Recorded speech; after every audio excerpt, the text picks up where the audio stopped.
What is going on, everyone? Welcome back to another episode 142.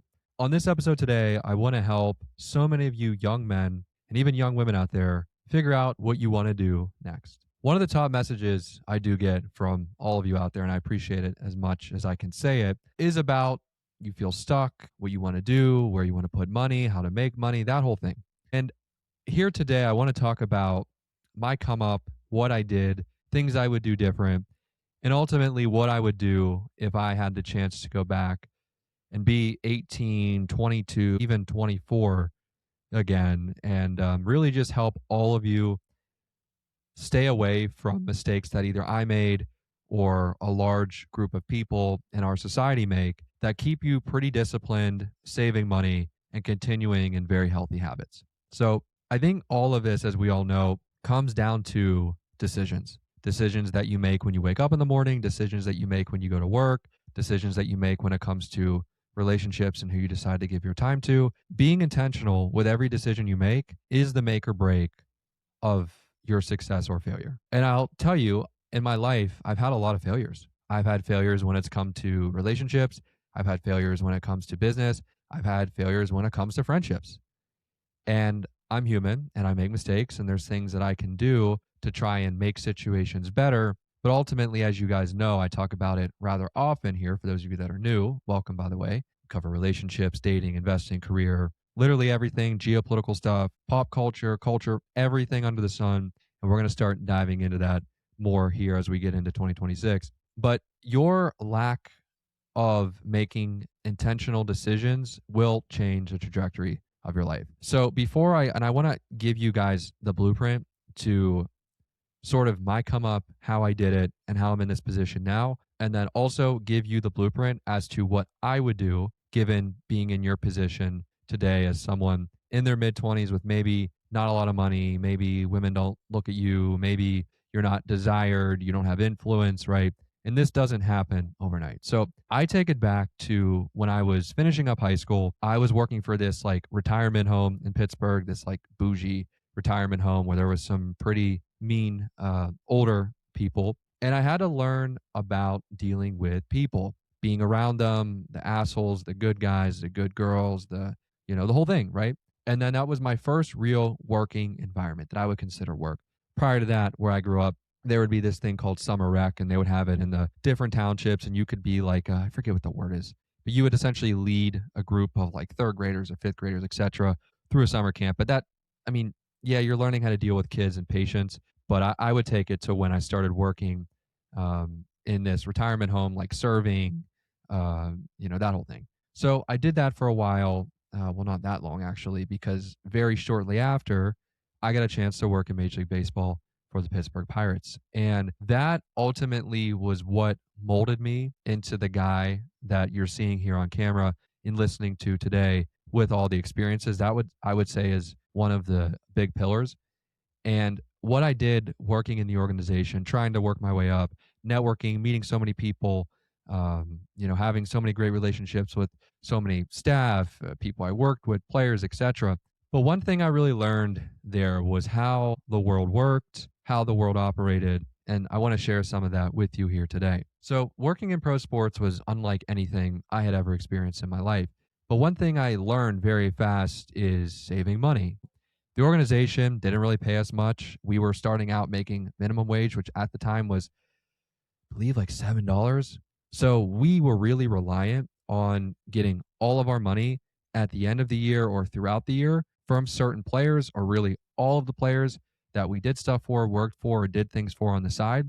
And I'm incredibly grateful to have been in that position. And there's some people that I could thank, but I don't want to tie them to me because I know I'm a little controversial. So I'm not going to say them publicly, but they know who they are. And that was at a time in high school when I just threw out my arm playing baseball. I remember pitching. I was, I forget, was it a freshman game? I can't remember, but it was like a inter squad scrimmage, and I completely threw out my arm. I came home, I sat down, my elbow was a balloon, went to the doctor, and then was recommended to another doctor that had pretty internal ties to the Pirates. So that's kind of how I was able to go from being a server at a retirement home to then working in Major League Baseball. So super grateful there, right place, right time. And also, I had a good head on my shoulders because I don't believe that that person would have recommended me to the organization had I been dumb and not well spoken. And at the time, I was 16 or 17 years old. So, I mean, we're talking about over a decade ago for me, or right around there. So, I learned to just save a lot of money. And I think a large problem that a lot of you have at home is spending. You spend above your means, you're trying to impress people, you're trying to get the next best thing. There's not really like this big secret to becoming wealthy other than just literally saving. Saving, putting your money in the right accounts, whether you want to go into something like a VU, you want to go into something that um, helps you build over time, like a Roth IRA, something that you can take out when you retire and you're not paying any taxes on, which is, of course, legal. Everybody does it. Whether you're throwing into crypto, whether you're throwing into other stocks, like just diversifying. And then once you save enough, make enough, and I would argue you should be living at home as long as you can. I definitely should have done that longer, but I have been fine, obviously. But I think, you really have to be intentional, super intentional, and making the right decision. So for me, going from working as like a server to then working in pro sports to then this pandemic that happens where everything shuts down, then we start this show in 2020 as soon as I graduate from Duquesne, which is a college in Pittsburgh, where I did, media. You guys know the Anthony Ferrello show, which I did covering SEC football there. We had some pretty big guests: Paul Feinbaum, Laura Rutledge, Jack Mack from Barstool, and some other, beat reporters, beat writers from other schools that we were covering in the conference. So I've always kind of done this thing, and I've always kind of just seen the vision before everybody else has.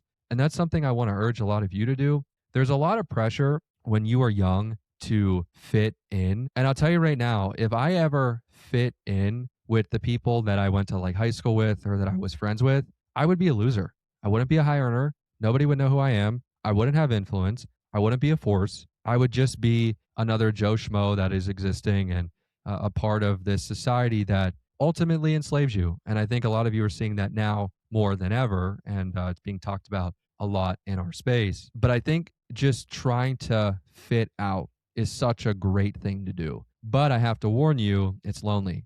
And the rise to the top as a man is extremely lonely. You have to be prepared for that. I would argue that most of you probably aren't built for that. That's fine too. So, doing the show, making the right decisions, saving a lot of money, and investing in the right areas has now put me in this position to where I've never done a drug. When you're 21, you start drinking or going out. I've definitely done that in my past, but I don't do it anymore. I haven't done it for years now. I think it slows you down. So when you eliminate the drugs or the drinking or the gambling or any of these addictions, you go from being just a random person that nobody knows to a productive member of society. That is your main goal. So that's just a little bit about kind of where things started for me from the time that I was like 15, 16, 17 to where I am now as a 27-year-old, about to be 28 here in just a few weeks. And I want to address a main question I get from a lot of you that say you feel stuck in your career, in your relationships, in your friendships, etc. I think a huge component of that is feeling like it is okay to fit out, because if you fit in, you're going to be like every other nobody in society. And to be honest with you, nobody respects nobodies at all. That's just me keeping it 1,000. I don't think that any of you that are in your 20s, to the men specifically, you should really be focused on women at all. This is one mistake that I made very drastically. And I understand that this show has existed for 5 years and now we're in year number 6, where I have talked about this extensively because of my ability to research, to understand the society, and also just lived experiences that I do have, and surrounding myself with different friend groups, different experiences. I mean, we're talking about guys that are professional athletes. We're talking about people I went to high school with, people I went to college with, people that I met when I moved to Miami back in 2022. Different groups, different perspectives kind of help shape who you are today. We all know that. But I think for you men, the focus should not be women. Like if you want to go out and deal with a woman or, try to get something out of her, cool. But I really never understood the value when people used to say that to me until now. And I'm saying that as someone that has had, of course, large amounts of experience with them in professional settings, non-professional settings, the whole thing. I think it's going to be a huge waste of your time, huge waste of your resources. And what we know to the marketplace to be right now is utterly a fucking disaster. And with that being an utterly fucking disaster, I would stay away from it. I think that as long as you as a man are not gambling, drinking, drugs, being, well, drinking, doing drugs, gambling, any addictive behaviors, you're on the step towards the right direction. You got to be in the gym. You got to make sure you like present yourself really well. If you're not good at something, you got to become good at it. That's something I understood when I started my first show back in 2018. I was horrid in front of a camera. I couldn't stare at this thing for longer than a second. I would get terrified. So being able to like change and ultimately better yourself is sort of that subtle messaging to people that you maybe were once close with. Because I can relate to this very well. People that I was once close with, maybe a high school friend group, for example. I always use this example because it's just so true. By me saying I don't want to gamble, drink, do drugs, be a degenerate, it's effectively communicating to them, well, I'm better than them, which I'm not saying that. I've never actually said that or feel that. But the actions of that actually indicate that. So then they become insecure because they've never had the spotlight on them for even 2 seconds. That's what we do here. We put the spotlight on your inadequacies and help you become a better person. That's the whole point of this thing called life. So, and a lot of people are very uncomfortable changing. It's really odd, really, really odd to me. But I think dating guys for you, if you're in your 20s, is a complete waste of time. And then as you reach your 30s, as I'm getting there in a few years, and when you have enough experiences with women, you're just like, what the fuck is the point of this? Like, of course, all of us, I can resonate with all of you right now on this. We all grew up on the Hallmark, Disney, fairy tale love, it exists. Oh my gosh. And how many of you guys went into relationships with that mindset? By the way, yours truly included. And we got crushed. You got played, you got lied to, you could have got cheated on, you could have been manipulated, you didn't even know. And I've been talking about this a lot on the clips that I've been reacting to on the Instagram at Standing on Pod. I never understood, especially now, how much women prey on guys like you that are unaware about their nature. It's crazy. And I know that this has been a problem that has existed for a while, but with social media, with the camera, with the phone always being out, with women thinking that they're the main characters all the time, it has really spotlighted how fucked up this problem is. So for you as men, my thing is this: gym, no addictive behaviors, no drugs, no gambling, nothing like that. Focus on yourself, make a lot of money. I would urge you to do that, invest in the right things. Like I mentioned, the things I talked about. I think also it's super important to just understand your environment. And if they're causing distractions, you got to just fade away. And yeah, I would stay away from it. It's not a winning proposition. Like if you came to me with a business idea and it had all of these flaws, all these downsides, one potential grand thing, and you were asking me to invest like $250,000 into it, I wouldn't do it because I could list out all of these cons and the pros almost seem like they're limited at this point. So that idea of like the fairy tale love, guys, I hate to break it to you, if you're still thinking like that, you're fucked. Literally fucked. With the exception of a few that have maybe met your high school sweetheart, you knew someone from a early period in your life. Sure, that can work, amazing. But for the majority of you guys, you know this better than anybody. So yeah, if you're wondering like what I think you should do, and I know I talked about relationships and dating a lot here, I would stay the fuck away from it because I think it's a huge distraction. I think it's a huge waste of your resources unless you find the right girl and she's not a headache and she's nice and she's submissive and she doesn't embarrass you.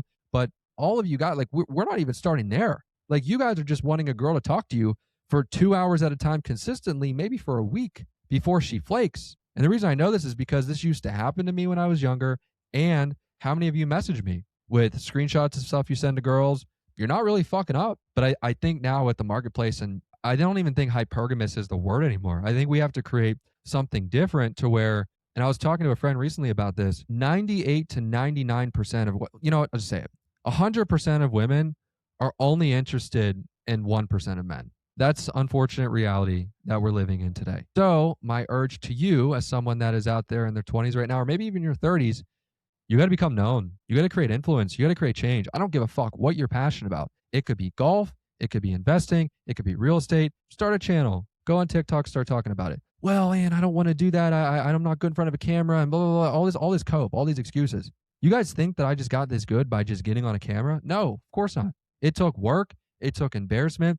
It took all the people that I thought were close to me at one point talking shit, making fun of my show. What is he doing? What does he know? What credentials does he have? And then you see it now to what it is where we have so much influence. It's crazy. And we're only getting bigger and bigger. So you really have to fit out, because if you fit in the next 60 to 70 years of your life, you're going to regret everything that you did. And I'm here to tell you that you can make that change today. It's on you. Nobody else, not your parents, not your friends. It's on you. So hopefully that gives you some sort of a blueprint or guideline as to what you need to do. And if I was like an 18-year-old, oh my gosh, I know a lot of people that are older say this, like what they would do differently. First of all, shows like this didn't even exist when I was 18. If they did, no one really knew about them. Also, this podcasting space was so different. I remember when I was 18, I was just going into college. And when I got into college doing my show, I was on AM radio. Like, think about this. I went from AM radio through a whole generation of now reels, shorts, TikTok, short form content. And then the podcasting space exploded. So you just guys have seen in a span of 5 years, not even a decade, how much this shit has changed. What do you think is about to happen in the next year, 3, 5 years? It's going to be 10x what it used to be. So you got to start making decisions today. Like, there's no more fucking waiting, guys. But I really wish that I had a show like this when I was 18, because I'm telling you right now, if I had a show like this when I was 18 years old, 21 years old, 24 years old, I would never have dated any of the women that I ever dated. None of them. I wouldn't have taken any of them seriously. I would have just continued to work, make as much money as possible, and continue doing what I need to do to become successful. That's it. There would have been no distractions. Now, I've been pretty structured, and that's the criticism I used to get of, you need to loosen up. You're too wound tight, blah, blah, blah. That's just cope from a bunch of normies that are fucking broke and nobody knows who they are to bring them down to their level. That's just what that is. I'm sorry that I want to be a fucking degenerate and drink alcohol and go out. And by the way, I used to do that for a good period of years. I'm not saying that that's a problem, but I'm saying it's a problem for you now, because we know what the dating marketplace is today. If you are not exceptional at everything you do, from how you talk to how you smell to how you fuck to how you court her to how you present yourself, you are literally invisible to all of these women. Invisible. That's just the harsh truth. So yeah, I really wish this show existed or something like it, because man, I would have made so many different decisions. And if you're young out there right now watching this, you have the chance to do that. You have the chance to surpass me at a younger age, right? And that's the whole goal of this. I want all of you guys to become productive members of society. And me being tough on this requires that. Like, most people aren't going to tell you the truth like this. Your dad won't, maybe. Your friends won't, because they want you to be like them, which, hate to break it to you, but most of your friends that you probably have around you, some are probably good people, sure, but they're not really going anywhere. So you got to determine, do you want to stay stagnant, or do you want to change your life for the rest of your life and live the highest quality life you possibly can? So yeah, it gets all back to decisions. And I'm so grateful that all of you are here to support this show, have supported me for as long as you have. It means the world to me, really does. And yeah, this is my passion. This is my thing. And you need to go find yours. So that is it. And that is that. I hope all of you have a great rest of your week out there. Stay safe. And I will talk to all of you later.